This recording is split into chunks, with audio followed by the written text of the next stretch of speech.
Hello there and welcome to another round of the Asian Le Mans Series. 2 down and 2 to go. We are in round 3 at Buriram International Circuit. Once again, we will be racing on National Children's Day here in Thailand.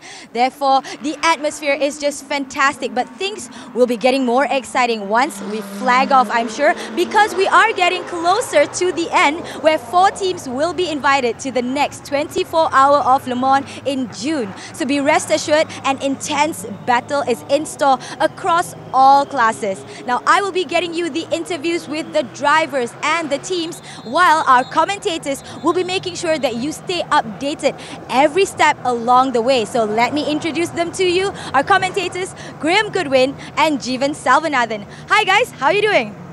Hi Nadia, how are you doing? Good to see you here in Buriram. Graham, good to see you as always. We have been commentating on the season so far. It is a significant race. It's the third of 4 events, of course, in this year's Asian Le Mans Series. And as Nadia pointed out, we're getting closer to make or break time for those 4 invites to next year's 24 Hours of Le Mans. Yeah, past halfway now. 4 4-hour races, 4 classic circuits here in Asia.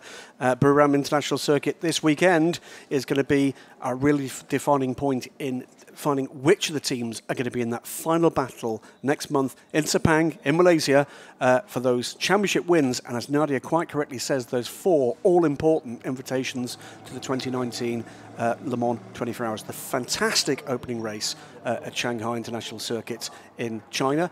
Then from there we went to the beautiful surroundings in the shadow of Mount Fuji, the Fuji Speedway, and a great race there. You can see now, looking back at Fuji Speedway, the highlights of the 4-hour race we had last month. 4 hours that we didn't expect to be weather related, but they certainly were. To the 4 at the start went Harrison Newey.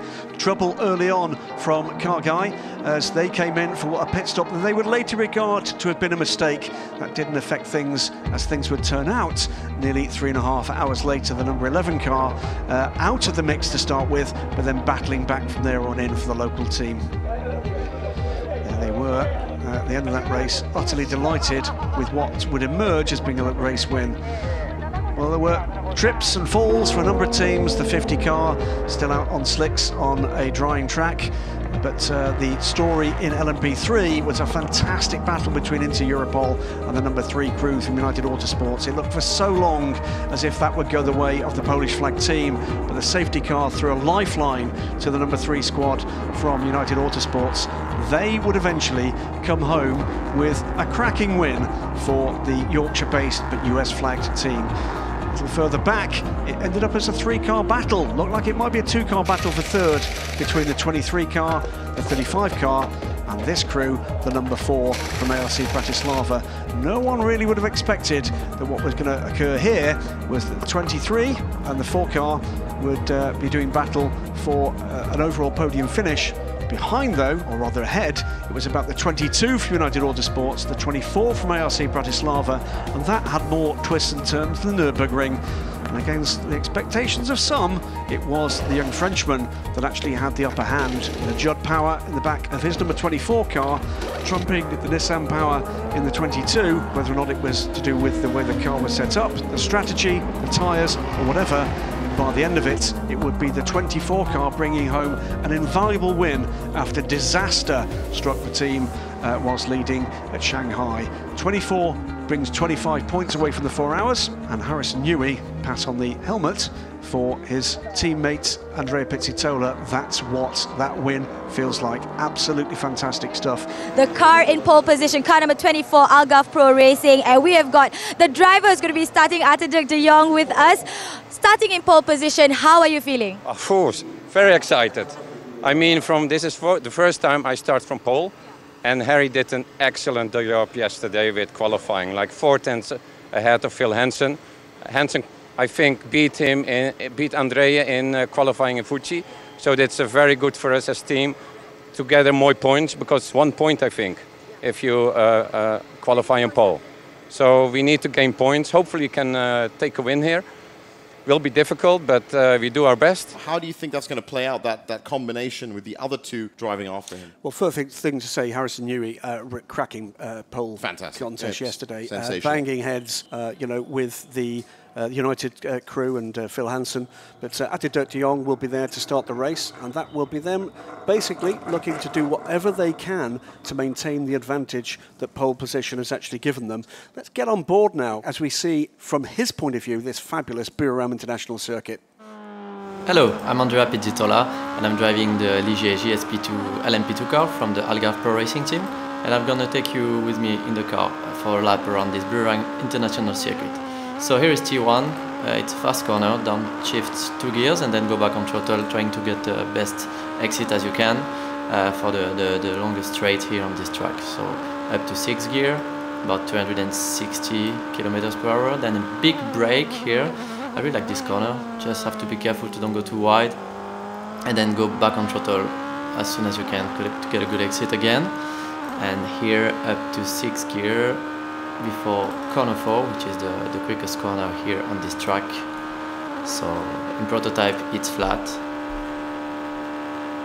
and then you go here for turn 5, hard on the brake, downshift until 2nd gear, then go straight on the throttle. All this section of corners is flat, as you can see. It's not easy flat, but the downforce help on this car.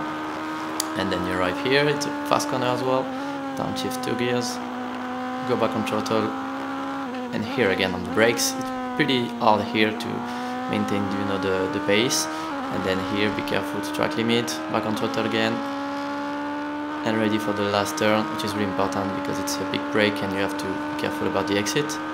So hard on the brakes here till 1st gear. Difficult with the traction here, but here we are, good exit.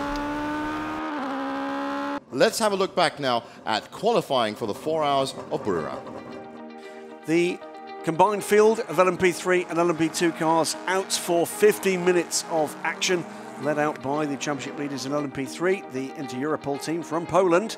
They would figure late on in the upper positions in LMP3, but early on it was others that would come to the fore.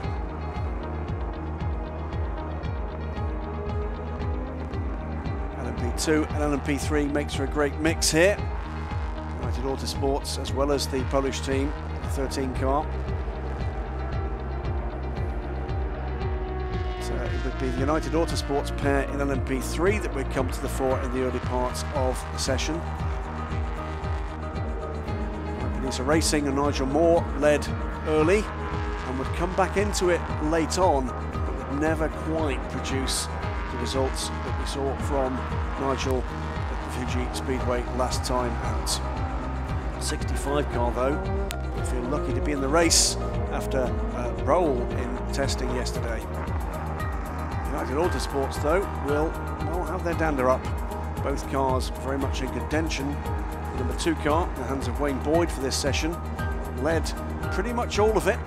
Was pipped just once or twice through the session. Darren Burke in the number 4 ARC Bratislava Ligier, the LMP2 AM leading car. Again, always looked in contention and closed the gap down right at the end of the session to just a couple of tenths off second place and a front row start for the Slovakian flagged team. But Algarve Pro, both cars in contention, certainly in free practice with Anders Fjord back. Didn't quite replicate that form in the AM crew car, but in the pro car, Harrison Newey, with one of the qualifying performances of the season so far, had the hammer down early on, kept it down. I think they're going to have to remove that with some kind of industrial machinery from the accelerator being nailed to the floor here. He just kept producing quick lap times, purple sectors, and I think he surprised himself with the pace they found in that car. And as we heard from Nadia just a little earlier, didn't really know he was on pole position till he got out of the car, was greeted by teammate Andrea Pizzitola, later by Untitled Chapter. The director of Audi Sports Customer Racing Asia, we've got Martin Kuhl with us. Doing very well. Always a pleasure to come to Buriram and always a pleasure to come to Asian Le Mans. It's one of the leading series in Asia. We're very happy that they put all this effort in. Tianzhu Racing Team is definitely one of the leading Chinese racing teams, and we are very happy to have them as one of our partners. They put a lot of work and effort into this competition, into the series. Asian motorsport in general is growing very fast, and China is naturally one of the biggest markets being a part of that. And as I said, Tianzhu is one of the leading teams in this market. So for us as Audi, We are always interested to support our teams locally in this region. So you see there's a lot of interaction between the brand and the team. Here is the starting grid. Harrison Newey ahead of Paul de Resta and Kang Ling from ARC Bratislava in the LMP2 class. The LMP3 class, well, that's headed up by Garrett Griss. It's another United Autosports pole there. Martin Hipper following them. Spirit of Race takes the top spot in the GT class, followed up by the Car Guy and the Tianchi Racing Team. As you can see, Nick Adcock starting from the back of the grid after not finishing qualifying. Thundering down towards that first turn. Still on, go! Attitude de Jong gets the power down and takes immediate advantage there. Moves across to block the racing line. It's the two Algarve Pro cars come through, 1-2. Then it's the United Autosports pair. The ARC Bratislava car falling back into the pack and being beaten up a bit by some of the LMP3 runners. We've seen Nigel Moore in the early parts of the last two races actually getting up towards the lead of the race, but it's a 1-2 at the moment for Algarve Pro Racing. I think that's the Panis Bartes car up into fourth position briefly. To the outside though is being squeezed and squeezed wide, and yes indeed, Viper-Nisa Racing again, it's Nigel Moore, fourth position overall in the field that features 6 LMP2 cars. Well, how many times have we seen that this season already? Nigel Moore knows how to drive that car very, very fast. He was even leading the LMP2s as well in Shanghai. Very good run in Fuji, and now look at him, he's back up again. He just doesn't know how to go slowly. Fantastic stuff. And the number 79, Ligier, right up in the mix there too. Cars stream around. It looked a reasonably trouble-free start for the entire field there. We've got 24 started from pole, sticks with pole, 25 there too. There's been a change around for the lead in GT because the car has got ahead of Piavanetti in the 51 to 11, and one of the Audis too has made its way up into second position. So fourth overall is an LMP3 car. It's the 24 from the 25, Algarve Pro 1-2. Then flashing the headlamps through comes Phil Hansen, trying to see what he can do about regaining that second position out of the grid.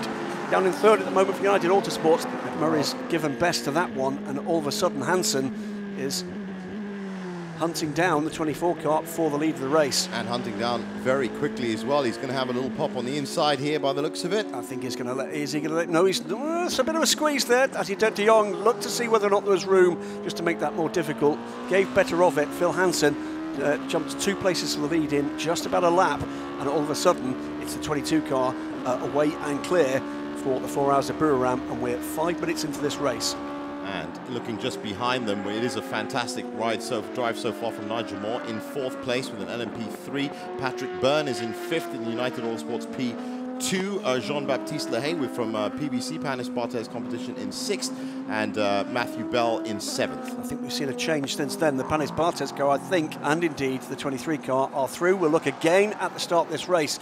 Attitude de Jong goes straight to the outside. He's looking to block the way to the apex for Phil Hansen. That allowed a cheeky overtake as well from Chris Mcmurray. That was a defensive run from Attitude de Jong, but he was looking for the best line through turn 1. He's entitled to do that from pole position, and that gave the Algarve Pro Racing team a 1-2 for the first 5 minutes of this race, leaving Phil Hansen to bite his fingernails and anything else in reach to try to get back to the lead of the race. Tried around the outside there was no way through. Behind though, Nigel Moore up the inside. It's become his trademark move in this Asian Le Mans series, and ran 4th for a little while. He's dropped back now a couple of places as the Panis Bartes car and the 23 car. We've got a 5-car LMP2 train now. Nigel Moore just suddenly slowing, as we can see. There's been a problem with that number 65 Viper-Nisa Racing. He's what got a problem. Fantastic start, but that, oh yes, dear, he's got a puncture. It looks like a flat, yeah. He's got a puncture. He's dropped from the lead of the race. I wonder whether or not there might have been either a curb involved or indeed even contact. Another car, yeah.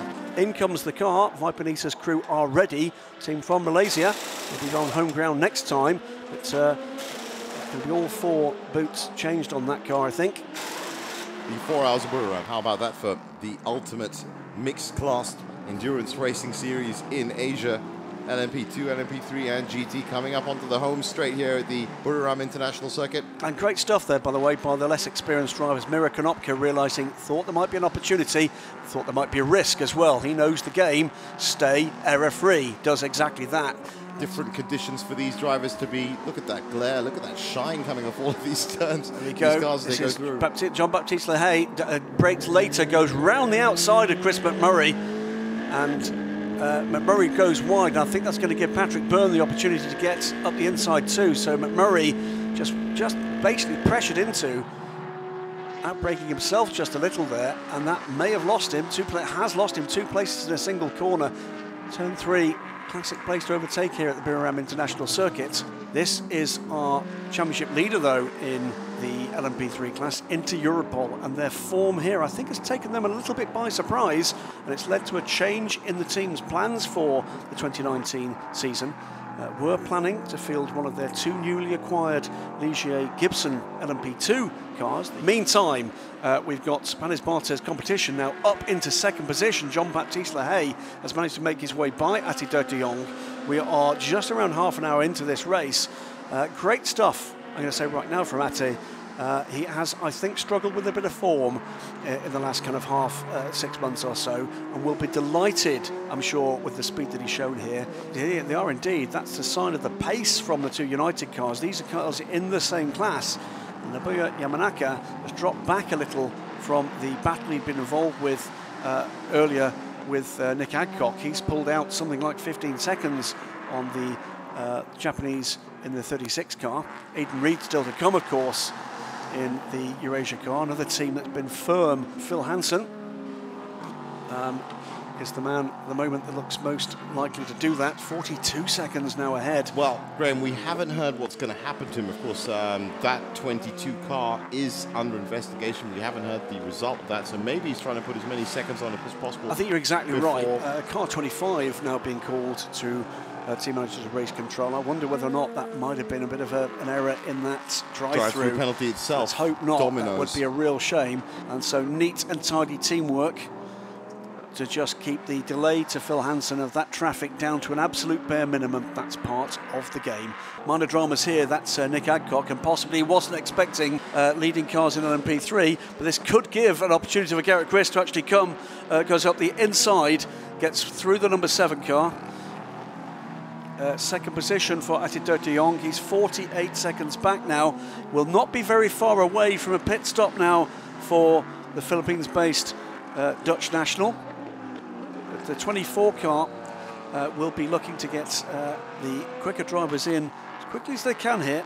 I'm sure we'll do the minimum possible time in the car, as of course we've got reigning Asian Le Mans Series champion Harrison Newey, reigning European Le Mans Series champion Andrea Pizzitola, and he comes in straight away. Now, have they timed this to perfection? Well, this is going to be a significant stop for them for sure. As you said, those 2 very fast drivers waiting in the wings. Harrison Newey, well, proved exactly how fast he was in qualifying. Here he comes down the pit lane. That's Harrison Newey ready to get aboard. Great stuff from Attila de Jong. I think that is the best stint I've ever seen from Attila de Jong.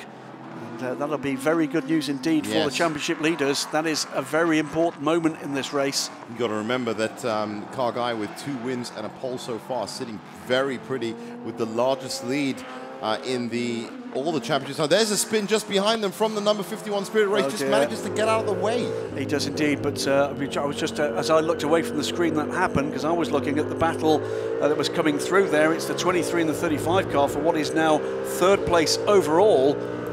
So this would be the 2nd APR car. This is Chris Mcmurray, and Chris is getting out the car. Looks like Mark Patterson is getting aboard that car.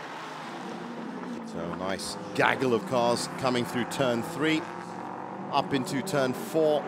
Well, that's a little bit of a wobble there from Nigel Moore, just at the tail end of that pack. He managed to control it well coming out of turn 3. Now, I wonder then, because of course, remember, he did have a puncture at the start of this race, had a lengthy pit stop. I wonder if they did manage to fix all the niggles at the back of that car, because he looked very shaky coming out of turn 3 just then. Yeah, race leader looking to now deal with, that would be the number 79 car. That's in the hands of Tony Wells. And Tony, who had been in a battle with Stefan Cox, has now dropped back from that. Well, we were talking about that number 25 car. Let's get down to the pit lane. Nadia is with that team. We are, in a way, interrupting Chris Mcmurray here. He was just on the floor because you just got out of the car, and I can see you're just drenched. Tell us, what is happening? You're cooling off? Yeah, just trying to cool off. It's about 94 degrees. I'm from Arizona. It's about 110 there, but it's 94 and humid here. It's rough. We had a great start. We jumped up from 5th to 2nd. We were able to hold off the United car for a while, which will help out our sister car in the championship. And unfortunately, I got a drive-through penalty for touching a Ferrari, which we got 3 hours to go, and we can battle back. Our car's good. And before we sign off, hi to everybody at home, Matt, Woodsy, Colin, all the girls. Love you guys. Here is the 66 in the hands of Max Wiese, and he's led more or less from the start after the tussles in turn 1 and particularly in turn 3. Neatly up the inside. Kuma Shimoski will have got that message, looks at the point at which he can safely turn in, sees the back end of the United car pass him, then it's time for the yellow and green car to start the next lap, and gave him a pretty good run down the start-finish straight. Not much between them in a straight line. It's in cornering speed that the LMP2 car particularly has an advantage, much better aero on the P2 from the P3. We can look back at the highlights of a packed first hour, 30 degrees plus and a big crowd at the Buriram International Circuit as things got underway. Wondering just where Phillip Hansen might try to take advantage, but he didn't get the opportunity. Squeezed to the outside by Ate de Jong. That gave Chris Mcmurray the opportunity to get up the inside. As the Ferraris leading the championship did not figure in the race itself.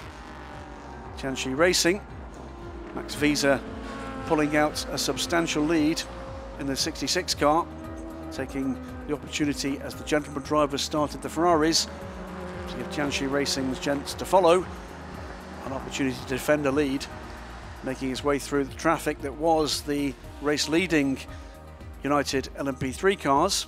22 car making its way into a substantial lead as a couple of cars behind stumbled with penalties and traffic. United cars, 24 car eventually pitting.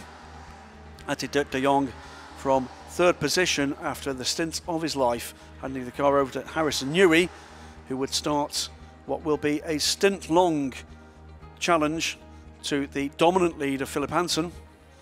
22 would have almost a minute's lead at the end of the first hour. These are the things that happen down in the pit lane as we look at the number 25 Algarve Pro Racing entrant. That's the car that's been plagued by a lot of incidents and drive-through penalties in it. Yamanaka-san has actually been into the pitch yet. So Colin Noble will be looking to do what he can to get by the Japanese driver. He's, what, 4 seconds a lap quicker last time around, so it shouldn't be long before the white car does up the inside there and does that there. On turn 5. Okay, so Colin Noble moves forward, and that is a position up into 11th. Yeah, and 5th in class in pit lane with Nadia right now. Yeah, you were starting first just to give a good gap for the other 2 drivers, is it? And who is in the car right now? Now is Dennis in the car, and then later on Billy, at the end me. So you are looking to go back into the car to bring the car back home at the last final lap, is it? Yeah, it is. It will be hard because I will drive with all the platinum and gold driver, but I like it. It makes me more motivated. So all the best. We will be seeing Max Wiese back into the car again after this, so we wish you all the best. Thank you, thank you. Now, meanwhile, we can see Phillip Hansen, our leader from pretty much the start, not actually from the start, as the Algarve Pro Racing duo actually did dog him out for at least 2 or 3 laps before he took the lead. But since then, he's been untouched for about 50 laps, I would have thought. Now, coming up to these the trio of P3 cars that we were just watching, and hopefully he's going to get through them just as quickly as he can. Well, a sign of his pace, by the way, the first car in that group of 3 is the 35 car, the Panis Bartes competition car. That's the 3rd place car overall. So if he can make this move stick on Jean-Baptiste Lehay, it would just be Harrison Newey. It would just be Harrison Newey on the lead lap with him. That's the mark of the pace of these 2 teams at the moment. So the 22 car now has cleared the LMP3 car that was between them, and is now looking at the rear end of a very similar car, albeit this time with the Judd engine aboard the 35 car, but the Nissan-engined 22 car clears the Audi, which goes way wide to get out the way, and is now looking to see what he can do to put a lap on the 3rd place car with it, what, that's an hour and 20 minutes into a 4-hour race. Let's go down and talk to Patrick Byrne, who's now in the pit lane. Yes, we were watching it together. Saleh is in the car right now, and he's having a little battle with the car behind him. How do you feel? What's the strategy? Yeah, the battles are great here. It's such a close wheel-to-wheel track. Everything's flat out. And so battling in P2 cars, you get some aero wash. So the battles are very difficult to pass. It's easy to get behind a guy, tough to get past him. And it's good to see that team. Now, meanwhile, in the pits, the 25 Algarve Pro Racing. And I wonder, are we going to see a driver change here? Does this mean that Anders Fjordbach is I too early? think they did tell us that Mark would do a single stint, and Yeah. if it is Anders Fjordbach in that car, you're going to see some pace coming. Oh, well, trouble! How about that? Trouble! For that beautiful Aston Martin, the TF Red River Sport car. Now, did he jump or was he pushed? T3. That's a T3. T3, and that is Johnny Molam. That might well be that we get a full course yellow for recovery of that car, because that is literally in the firing line. You will not want corner workers to be marshals to be put in a place of danger. We'll wait and see what the decision is, and that is. It looks like the car full course yellow. It's full course yellow. So, full course yellow on lap 60. Now, what actually happened? And we just saw the end of that. Now, there didn't seem to be a car in close contention with Johnny. I'm sure we'll hear from him later whether or not that was a problem with the car, whether or not there was a tyre involved in that. So apart from the tyres he's obviously reversed into. There you go, full course yellow is officially off, and we are back to full racing speed. Now, where are we, Graham? Well, we'll wait and see with the gaps confirmed as they pass the first timing beams. Now, it looks like the full course yellow on this very short track has, as we've been talking about, compressed that field even more. Meanwhile, that looks like a very frisky Algarve Pro Racing number 25. That is the 25. That is, this is Anders Fjordbach unlapping himself for the 22 that goes way wide there. For track now, what limits. is going on there with Phillip Hansen? Because Christian Olsen's got up the inside of him as he recovers. Has he got a problem, or is he just being a little wary through the traffic here? He's got a mighty old gap. But that is Phillip Hansen. Well, he could have been looking in his mirrors, I guess, just to see the position with 4 cars around him. Maybe lost his footing on the track. And he went wide and would have been careful coming back in there, but did seem to lose a lot of ground. Let's go down now with Nadia on pit lane here at Buriram International Circuit. Now, we had power steering failure, so it was very difficult to drive the car, getting heavier and heavier and heavier, especially if you got opposite lock in a corner. It was impossible to put it on. And then going down into turn 3, I had full brake failure. Pedal just went to the floor, locked the rears. I had to come off the brakes because I had the Audi in front of me and I was going to nail the Audi. And then get back in it again, just spun it off into the gravel. Fortunately, only just touched the barrier, so managed to get it stopped just by pumping the brake pedal all the way in, but the brake pedal went to the floor, so a bit unfortunate. The car was a bit wounded before that, but now, obviously, when you get full brake failure here, I'm just glad it didn't happen at turn 1 or something like that. So now let's look back at the second hour. Well, it's been another hour of, well, thrills and, well, at least one spill. Well, I'm sure we'll see that one later. The number 88 Tianchi racing car led the class. But the car guy, Ferrari, would come into play a little later in proceedings. Tianchi Racing having another standout race. The Audi is beginning to come on strong against the Ferraris in the latter part of the Asian Le Mans series. That was the problem that we're talking about for the TF Racing, TF Sport car. It was a braking failure for Johnny Molam. Did well to keep that thing out of the barriers. Car guy, though, would make their way through to lead the class before the top of the hour. Kai Cozzolino aboard the car now and pulling away from the challenging Audi's 66 car that had led early on. Dropped back as the gentleman drivers came into play. Some great battling too in LMP3. Christian Olsen we'll see a little later, but that's Colin Noble making his way through and up the order. 23 car in the hands of Sally Yolok, rather mistimed his entry into the pits there. There'd been a penalty for that car that dropped it back off the lead in LMP2 AM.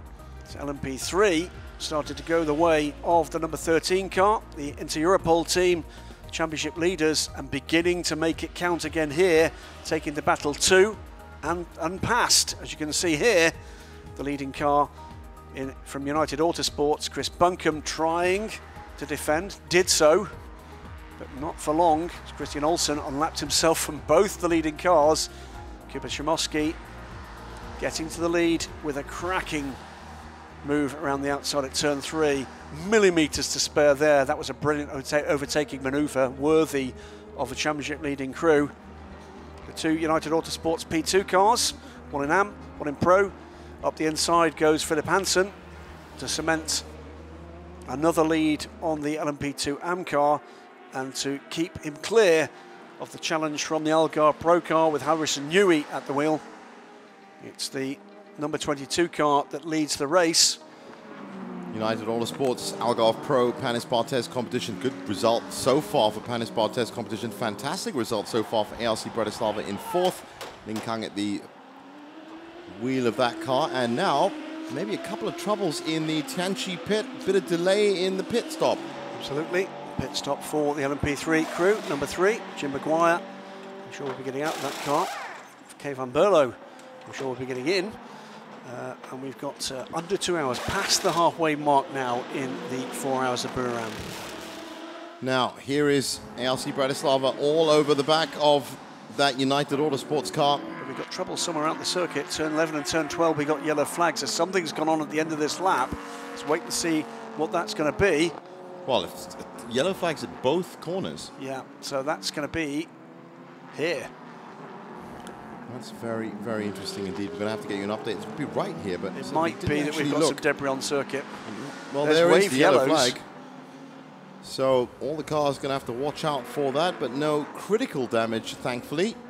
Damage for the number 13 car. How about that? That's not too critical. That's okay. There has been a problem for Inter Europol. Just checking on some of the scoring, they've had a long pit stop. That was nearly 3 minutes. That's what's lost in the lead.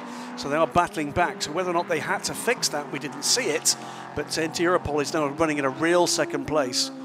And let's get down there now, talk to Nadia, who's with Kuba Shimoski in the Inter Europol pits, out of the lead and battling back from second place. Well, it was pretty tough. The heat was getting more and more a problem.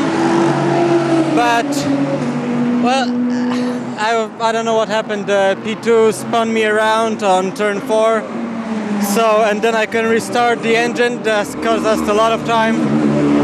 And then obviously the pit stop, I don't know what was wrong, but I guess something was loose. They made us repair it. This took a long time, so I think right now we are P2 with about 40 seconds behind, and I don't know, we'll see what Martin can make out of it. That pit stop is about to be completed. Minute and 53 seconds, remember, was the gap on track. They emerged from the pits, and that pit stop took how long? Let's get down to the pits. Nadia is with Harrison Nui from the Algarve Pro Racing Team. Son, we need to hear from. Let's hear from Harrison. Yeah, we were really fast. The car felt mega. I think we were catching the United car quite comfortably. Obviously, we had Ate in first time back. He lost about 40 seconds at the start. Did a great first couple of laps, and then the pace just dropped away a little bit. But no, kudos to him. Great first race back. Yeah, just worked and pushed 100% every lap. And then we boxed maybe 2 laps before the full course yellow. And then the United guys were just coming in the box, and the full course yellow came out, and they gained probably a minute at least. So we were just unlucky. You know, the FIA did a great job installing that for safety, but sometimes it can really screw you over. There goes the 65 car pulling away from the Ferrari, and through 2 goes the 25 car. That's Anders Fjordback, and keeping an eye on his progress. Oh, trouble, and that's the 24 car and the 11 car. Well, that is Andrea Pizzitola. Oh dear. That is the number 11 car, the lead car in the GT class. Contact with the second place car overall. In LMP2. Too hard. Let's have another look at this. Let's have another look at this. Way too far back there, Andrea, though. That was absolutely 100% the fault, I'm afraid. We're going to go and see down in a moment to pit lane and speak to Nadia, who has got Phillip Hansen with her, the United Autosports Garage. I'm sure you've been following your teammate's performance right now. How do you think he's doing, and is everything in order? Well, to be honest, I haven't actually seen how he's doing. I hope he's all right. Yeah, I'm pretty confident that we'll keep the same gap. Hopefully, we're not conceding too much. And then unfortunately, because of the strict driver times, I need to get back in the car for another stint at the end. Hopefully, we still have the same sort of advantage, and it just could be a management thing after that, just to manage the end of the race. There was traffic between these two, but the gap is coming down. Under 7 seconds now, the gap between 3rd and 4th position, and that is going to be the gap to watch for some little time. Well, Miro Konopka is going to be very happy with that. and he's going to be hoping that that gap can keep decreasing the way it is. Now, looking at this, all these cars nicely bunched up, Graham. They're all just about the right space they need to be. Just a quick update on that GT battle that was happening. It was down to 17 seconds, but James Collado, showing his world champion credentials, has pulled that up to 20 seconds. So Carguy, remember, could make this 3 wins out of 3, and that would be undoubtedly the best performance from any team so far if they can pull it off. And it's been all sorts of dramas for all sorts of teams. The number 13 car from Inter Europol was leading the race in LMP3, but with damage to the rear of the car that needed to be fixed, would drop them back in. Telling the team there we missed that one first time around. 66 car trying to talk to the driver, but Jiangxi Racing can sniff the possibility of a chance of a maybe of a really dramatic win here for the Audis. They've been in contention. Carguy, though, took the lead with James Collado taking over the car from Kay Cozzolino, put the car into the lead, but some dramas at the end of the hour and into the final hour for the team. Well, looks set to make this one a real nail-biter. What looked set fair for 3 in a row for Carguy might not look quite so good now.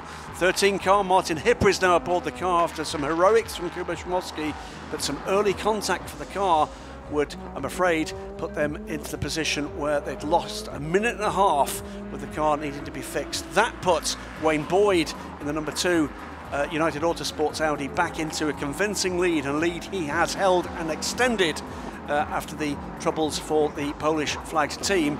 United Autosports looking good in 2 classes. LMP2 AM, the number 4 car of ARC Bratislava, seen here pitting, but has been well in contention and is now challenging for 3rd place overall. But the 22 car have been imperious since taking the lead. 3rd place at the moment, but under threat for the 35 Panis Bartes competition car. 24 car in the hands of Andrea Pizzitola was closing, but there were dramas during the stint for the Frenchman who won the European Le Mans Series this season. The rear end of Darren Burke to put that car a further lap down. That decision's overdue, wouldn't you say? Well, it was a while ago. Maybe they've decided I'm wrong, and maybe they've decided that was a racing incident and he had room to do it. I didn't think so. I must admit it was a little less clear cut when I saw it the 2nd or the 3rd time. Now, meanwhile, Darren Burke has found himself right in the middle of some now that's the 22. Traffic. That was the 22 car putting a lap on him, but he's now being overtaken by an LMP3 car.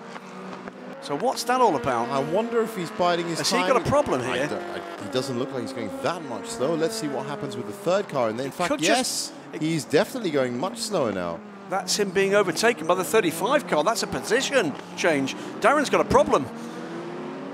It looks like Darren Burke does indeed have a problem. Maybe he's reporting it into his garage right now. That is Darren Burke having been passed for 3rd position overall at the end of that lap by Mathieu Lehay.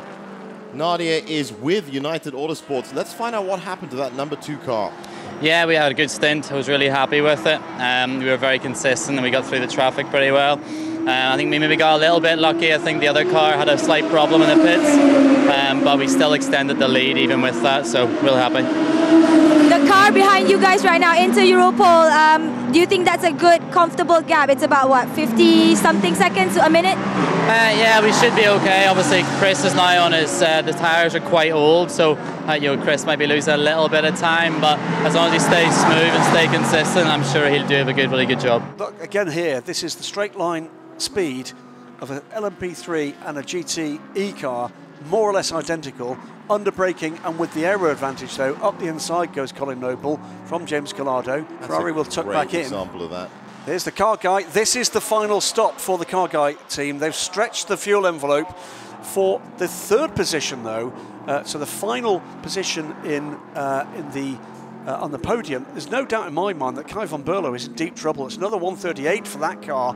10 seconds now to Colin Noble, and Colin Noble is going to be through and into a podium position, if not on this lap, then on the lap afterwards, because he's losing something like 10 seconds a lap, 5, 6, 7, 8, 10 seconds a lap to the car ahead. So Buncombe is managing the lead. I'm afraid Kai van Berlo has got no option but to just cede 3rd position. 23 minutes to go, and Kai van Berlo is in deep trouble here. And what has to be mentioned is that Colin Noble has essentially pulled up 5 seconds a lap for the last 3 laps. It comes the 4 car. Well. So what's happened here? Now that is a splash of fuel. Was he fuel saving? No, surely not. He couldn't have been fuel saving and giving up positions like that. Absolutely. I don't think that would have been... Not like that. Ideal. No, not like that. You would have fuel saved somebody else. Well, this I would really see as 95% it all the way. Make sure you get round 7. It is a drive-through penalty for the car 11. Pit exit track limits. Now, it's going to be enough, but it's going to be tight. Oh, good grief. Is he coming in this time? No, he isn't. He's going to go around one more time. He's going to squeeze as much pace as he can from a car that he's confident underneath him. Yeah. That time around from James Collado was a 134. The last lap from Jean-Carl Vernet was a 137. I think he's got this. I think he's got it. I think he's got this. So effectively what's happened here, he's handed the opportunity with a little bit of ill discipline without final dramas in the last 8 minutes of this race. It's been a very controlled run. Just looking at Colin Noble's pace. So yellow car is in the pits. It is. And it also is Pizzitola. Algarve Pro Racing have, that's definitely an APR car. It is Pizzitola.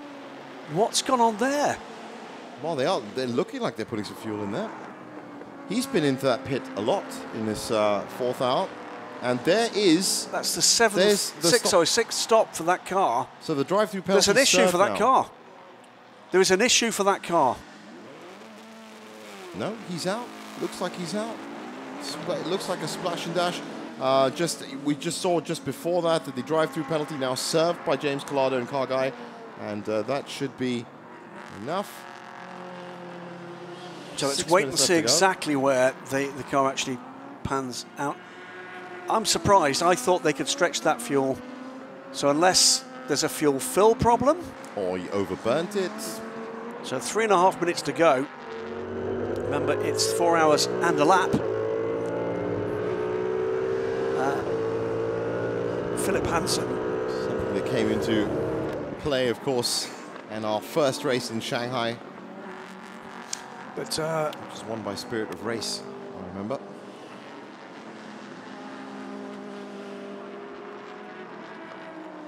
The 22 car in the hands of Phillip Hansen is in fast cruise mode here to the end of this race.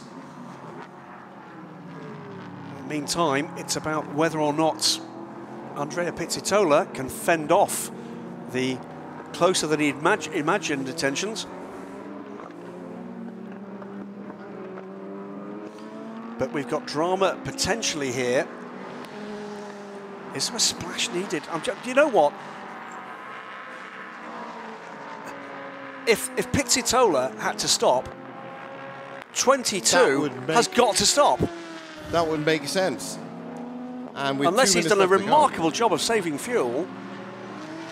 But should be far enough ahead now. Oh, it should be well far enough ahead here. But the key here is it's got to be a trouble-free stop. Yes. Any dramas about a restart. And indeed, look, 22 team are ready for Phillip Hansen. I think he's done easily enough here. He's got one of the team's LMP3 cars ahead of him. Well, he should clear that. To the last 1.5 minutes. So we're into a lap, a timed lap of Buriram, and here he comes. Well, remember, this will delay. So we've got the pit stop, plus that lap, plus the next lap. That's right, yeah. So still... Got to be fault-free here. It's got to be a nice... And I think the pit team know it has to be fault-free, so let's see what they do. And there is the fuel. Well, they've earned the opportunity to be relatively relaxed about this. I say relatively relaxed about it. It's that simple. It was basically pour a teacup of fuel in to get them to the end. Done. Absolutely done and dusted. And that should be it for United Autosport. That's as drama-free a pit stop as you're ever going to see. Well, definitely, as we've seen today. And once again, I think in terms of Phil Hansen's record today, he had a lightning start, he had a lightning second stint, and pretty much has been the pillars that United Autosports have built this performance on. Yeah, Andrea Pizzatola, by the way, is doing enough to fend off Mathieu Lehay. He is extending that gap to second position. So they will have been managing that gap, knowing it had to come in for fuel, knowing that was going to be tight. So this has been a very different sort of endurance race in the Asian Le Mans Series. We've been seeing a lot of wheel-to-wheel battling here. There's been a heck of a lot of strategizing. Yes, absolutely, especially in the second half of the race. I've seen so many things happen. I'd be very interested to hear what the teams have got to tell us about the way in which these conditions are affecting fuel, things like fuel evaporation. Well, it's definitely something they've been logging down because, of course, Sepang is going to be maybe even hotter than this. Absolutely. Looking at about a 45, 46 track temperature. That's centigrade. And with a 34, 35 outside ambient temperature, literally, well, the humidity is there, but it's nowhere near what you'd think. 37% today, so very dry. Well, this is going to be the start of the final lap as he crosses the line here, but I think we may have dramas for a podium position in LMP3 because Colin Noble is definitely driving around a problem and is being caught by Christian Olsen, and I think he's going to be caught on the final lap. But in the bigger picture, fantastic from Ikuriakos. Absolutely amazing. Fantastic, especially after the big shunt that number 7 car had. Well, here's Eurasia on the inside of Tianchi in turn 12. Yeah, and when we get to see them, you're going to see 2, white and blue. There they are, that's 1. Yes, right, yeah. Has he gone by him already? Well, he hasn't, but where is Christian Olsen? There he is. So that is going to be the battle that will go to the line, and they'll be almost the last cars to cross the line by the look of things. But now remember, ahead of these 2 cars are Martin Hippe and Chris Buncombe. So in terms of the championship, things still looking very good for Inter Europol. Indeed. That is a high-scoring points position for them, finishing second. And I think they knew that. They knew it's either 1 or 2. Massive credit, though, lest we forget, to the number 22 squad.